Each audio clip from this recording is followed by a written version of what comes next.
اعوذ باللہ من الشیطان الرجیم بسم اللہ الرحمن الرحیم رب اشرح لی صدری ویسر لی امری واحلل عقدۃ من لسانی یفقہوا قولی۔ پارہ نمبر 4 سورہ نساء۔ یا ایھا الذین آمنوا، اے ایمان والو، لا یحل لکم، تمہارے لیے یہ حلال نہیں، ان ترثوا النساء کرہا، کہ وارث بن جاؤ عورتوں کے زبردستی، ولا تعضلوہن، اور نہ روکے رکھو انہیں، لتذہبوا ببعض ما آتیتموہن، تاکہ لے جاؤ کچھ حصہ اس مہر وغیرہ کا جو تم نے انہیں دیا ہے۔ الا ان یاتین بفاحشۃ مبینۃ، بجز اس صورت کے کہ ارتکاب کریں کھلی بدکاری کا، وعاشروہن، اور زندگی بسر کرو بالمعروف، اپنی بیویوں کے ساتھ عمدگی کے ساتھ۔ فَإِن کَرِہْتُمُوهُنَّ، پھر اگر تم ناپسند کرو انہیں، فَعَسَىٰ أَن تَكْرَهُوا شَيْئًا، تو شاید صبر کرو، شاید تم ناپسند کرو کسی چیز کو، وَيَجْعَلَ اللَّهُ فِيهِ خَيْرًا كَثِيرًا، اور رکھ دی ہو اللہ تعالیٰ نے اس میں تمہارے لیے خیر کثیر۔ وَإِنْ أَرَدْتُمُ اسْتِبْدَالَ زَوْجٍ مَّكَانَ زَوْجٍ، اور اگر تم ارادہ کرو بدلو ایک بیوی کو دوسری بیوی کی جگہ، وَآتَيْتُمْ إِحْدَاهُنَّ، اور دے چکے ہو تم اسے قنطاراً ڈھیروں مال، فَلَا تَأْخُذُوا مِنْهُ شَيْئًا، تو پھر اس سے کچھ بھی واپس نہ لو۔ أَتَأْخُذُونَهُ، کیا تم لینا چاہتے ہو اپنا مال، بہتاناً، زمانے جاہلیت کی طرح بہتان لگا کر، وَإِثْمًا مُبِينًا، اور کھلا گناہ کر کے، وَكَيْفَ تَأْخُذُونَهُ، اور کیوں کر واپس لیتے ہو تم اپنا مال، وَقَدْ أَفْضَىٰ بَعْضُكُمْ، حالانکہ مل جل چکے ہو تم تنہائی میں ایک دوسرے کے ساتھ، إِلَىٰ بَعْضٍ، ایک دوسرے کے ساتھ، وَأَخَذْنَا، اور وہ لے چکی ہے، مِنْكُمْ، تم میں سے، مِيثَاقًا غَلِيظًا، تم میں سے پختہ وعدہ، وَلَا تَنكِحُوا، نہ نکاح کرو، مَا نَكَحَ آبَاؤُكُمْ، جن سے نکاح کر چکے ہیں تمہارے باپ، مِنَ النِّسَاءِ، ان عورتوں سے، إِلَّا مَا قَدْ سَلَفَ، مگر جو پہلے ہو چکا وہ معاف ہے۔ إِنَّهُ كَانَ فَاحِشَةً وَمَقْتًا، بے شک یہ فعل بہت بے حیائی اور نفرت کا تھا، وَسَاءَ السَّبِيلَ، اور بہت ہی برا طریقہ تھا۔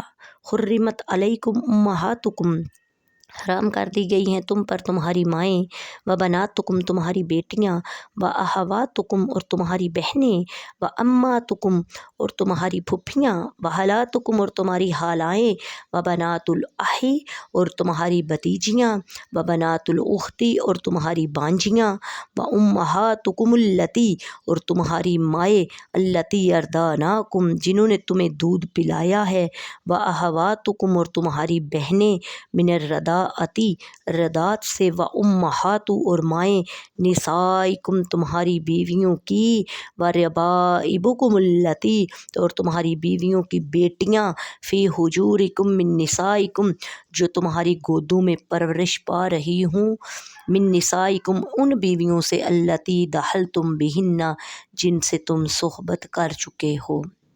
فَإِن لَمْ تَكُونُوا دَخَلْتُمْ بِهِنَّ، پھر اگر تم نے صحبت نہ کی ہو ان بیویوں سے، فَلَا جُنَاحَ عَلَيْكُمْ، تو کوئی حرج نہیں پھر تم پر، وَحَلَائِلُ أَبْنَائِكُمُ الَّذِينَ مِنْ أَصْلَابِكُمْ، ان بیٹیوں سے نکاح کرنے میں، اور حرام کی گئی تمہارے ان بیٹوں کی بیویاں، من اصلابکم، جو تمہاری پشتوں میں سے ہیں، وَأَن تَجْمَعُوا بَيْنَ الْأُخْتَيْنِ، اور یہ بھی حرام ہے کہ جمع کرو تم دو بہنوں کو، إِلَّا مَا قَدْ سَلَفَ، مگر جو گزر چکا سو وہ معاف ہے۔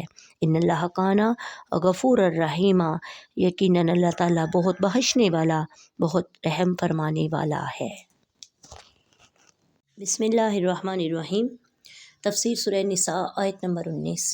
لا یحل لکم ان ترثوا النساء کرہا، تمہارے لیے حلال نہیں کہ تم زبردستی عورتوں کے وارث بن جاؤ۔ اسلام سے پہلے عرب کا یہ دستور تھا کہ لوگ مال کی طرح اپنے رشتہ داروں کی بیویوں کے بھی وارث بن جاتے تھے، پھر اگر چاہتے تو مہر کے بغیر انہیں اپنی زوجیت میں رکھتے یا کسی اور کے ساتھ شادی کر دیتے، ان کا مہر خود لے لیتے یا انہیں آگے شادی نہ کرنے دیتے، بلکہ اپنے پاس ہی رکھتے تاکہ انہیں جو مال وراثت میں ملا ہے وہ ان لوگوں کو دے دیں۔ تب یہ ان کی جان چھوڑیں یا عورتوں کو ان کے لیے روک رکھتے، یہ مر جائیں گی، یہ روکنے والے لوگ ان کے وارث بن جائیں گے، الغرض وہ عورتیں ان کے ہاتھ میں بالکل مجبور ہوتی اور اپنے اختیار سے کچھ بھی نہ کر سکتی تھیں۔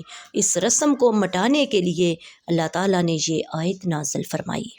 لِتَذْهَبُوا بِبَعْضِ مَا آتَيْتُمُوهُنَّ، تاکہ جو مہر تم نے انہیں دیا اس میں سے کچھ لے لو۔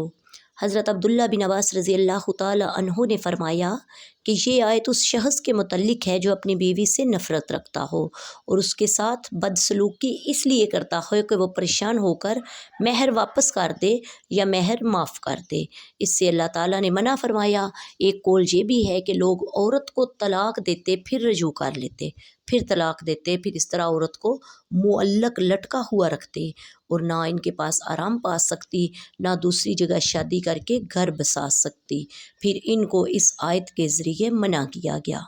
وَآتَيْتُمْ إِحْدَاهُنَّ قِنْطَارًا، اور تم اسے ڈھیروں مال دے چکے ہو۔ چونکہ عورتوں کے حقوق کا بیان چل رہا ہے، یہاں مزید ان کے حقوق بیان فرمائے گئے ہیں۔ چنانچہ اللہ تعالیٰ نے ارشاد فرمایا کہ اگر تمہارا ارادہ بیوی کو چھوڑنے کا ہو تو مہر کی صورت میں جو مال تم اسے دے چکے ہو اس سے کچھ واپس نہ لو۔ اہل عرب میں یہ طریقہ تھا کہ اپنی بیوی کے علاوہ کوئی دوسری عورت انہیں پسند آ جاتی تو اپنی بیوی پر جھوٹی تہمت لگاتے اور اس سے پریشان ہو کر کچھ لے چکی ہے واپس کر دے اور طلاق حاصل کر لے۔ اسی کو فرمایا کہ تم بہتان اور گناہ کے ذریعے ان سے مال لینا چاہتے ہو، یہ حرام ہے۔ البتہ یہ یاد رہے کہ سورہ بقرہ کی آیت نمبر 229 کی تفسیر میں وضاحت سے خلا اور دیگر صورتوں میں مال لینے کی صورتیں بیان ہو چکی ہیں۔ حرمت علیکم امہاتکم، تم پر حرام کر دی گئی ہیں تمہاری مائیں۔ نسب کی وجہ سے 7 عورتیں حرام ہیں۔ ماں، اس طرح وہ عورت جس کی طرف یہ ماں یا باپ کے ذریعے سے نسب بنتا ہے، یعنی دادیاں، نانیاں، خواہ قریب کی ہوں یا دور کی، سب مائیں ہیں اور اپنی والدہ کے حکم میں داخل ہیں۔ سوتیلی ماؤں کی حرمت کا ذکر پہلے بیان ہو چکا۔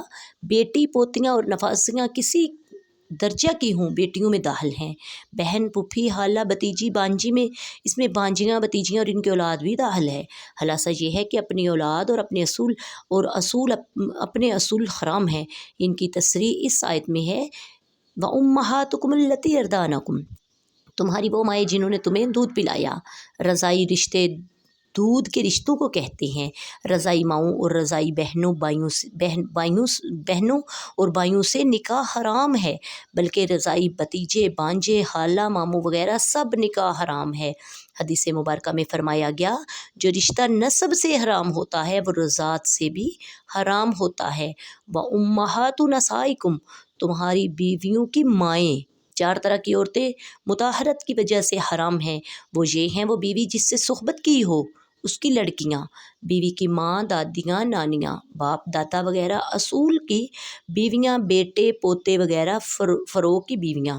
وَرَبَائِبُكُمْ، اور تمہاری سوتیلی بیٹیاں جن بیویوں سے صحبت کر لی ہو، ان کی دوسرے شوہر سے جو بیٹی ہو اس سے نکاح حرام ہے اگر وہ شوہر کی پرورش میں نہ ہو، کیونکہ پرورش کی قید اتفاقی ہے، مگر یہ سوتیلی لڑکی صرف شوہر کے لیے حرام ہے، شوہر کی اولاد کے لیے حلال اور شوہر کے لیے بھی جب تک حرام ہے جبکہ بیوی سے صحبت کر لی ہو، اور اگر بغیر صحبت کے طلاق دی یا وہ فوت ہو گئی تو پھر اس کی بیٹی حلال ہے۔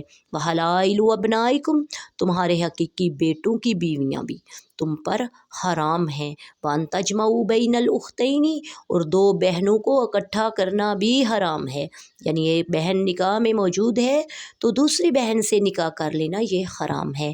حدیث شریف میں پھوپھی، بھتیجی، خالہ، بانجی کو نکاح میں جمع کرنا حرام ہے۔ اللہ تعالیٰ سے دعا ہے ہمیں دین کی سمجھ عطا فرمائے۔ وَمَا عَلَيْنَا إِلَّا الْبَلَاغُ الْمُبِينُ۔ السلام علیکم ورحمۃ اللہ وبرکاتہ۔